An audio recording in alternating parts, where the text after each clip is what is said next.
everybody, welcome to Dog Minded, or the tiny mess of a kitchen.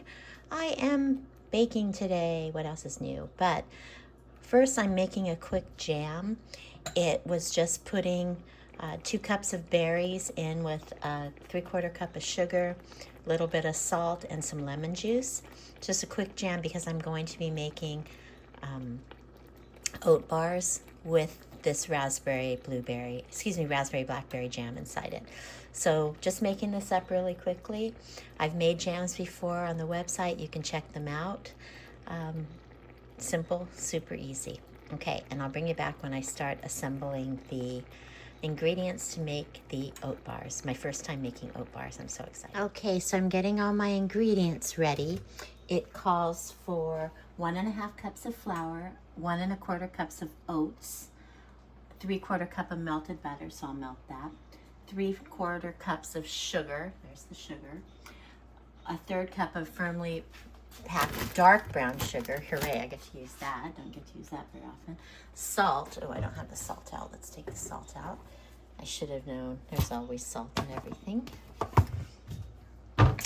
Let's see what else, salt. Oh, I thought for sure it was going to need cinnamon, but it does not. Okay, so no cinnamon. And then an 8-inch square baking pan, which I've got, lined with parchment paper, and then lightly sprayed paper with baking spray and flour. So I will go ahead and do that. So the first thing I have to do is melt 170 grams of butter. And then I'm going to put it in my bowl with the flour and the sugar and the salt and whisk them together. So next I'm going to put the dry ingredients. I've got 208 grams of flour. Now I'm going to do 110 grams of oats, and I hope it works because these are not old-fashioned, they're quick, but we'll find out. We'll see what happens. And then we've got our melted butter, which I already did. Pour that in there. And how much sugar? Sugar and salt. So sugar is 150 grams and salt. So I'll do that and I'll bring. Next I have to put in the last of the sugars, which is 73 grams of the dark brown sugar. Okay, so now we're going to stir this up.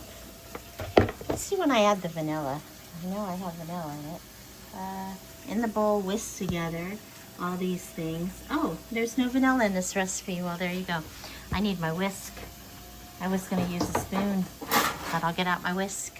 It's sort of hard whisking it. It's like there's a lot of clumps that get in there. I wonder if I need a bigger whisk. If I used I think I'm kind of want to use my KitchenAid with the whisk, but anyway, let me whisk this up with both hands, and then we put half in the prepared sheet, then the jam, then the other half. So I ended up using a spoon because it was really hard to use the whisk. So I reread the recipe, and what you do is you put half the crust on the bottom, then you put a layer of raspberries, then put the Swedish jam that I made, then the crust on top of it. So I'm gonna go ahead and do that. How many out you there do a lot of stress baking like I do? Yep. Okay, so here we go. Let's put about half. Hard to see what half is. Okay, let me press this out. Got a new puppy, so I'm got half my ear listening to what she's up to. She's a good girl, though. I don't think she's up to nefarious things, but maybe she is, I don't know. So this spreads really nicely. Mushing it down. Yeah. I've had these raspberries frozen in my freezer for a long time, and I'm like wanting to get them out. So I'm really excited to be making this. Plus I'm bringing it to trivia tonight. My activity that I'm always talking about. Okay, so I'm going to spread the raspberries. Oh, hardly been able to see it. Okay, spread the raspberries on top. Cute, huh? And I've got the Swedish jam that I made, this new recipe, in the freezer, cooling down fast.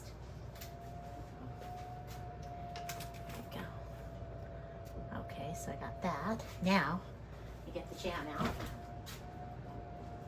Just still 80 hot, but I don't think it matters.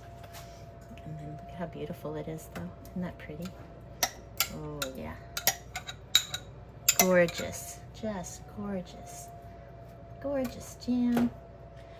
Always wanted to make these kind of things. And, you know, I've always just been such a chocolate fan. I just never understood why people made things that didn't have chocolate.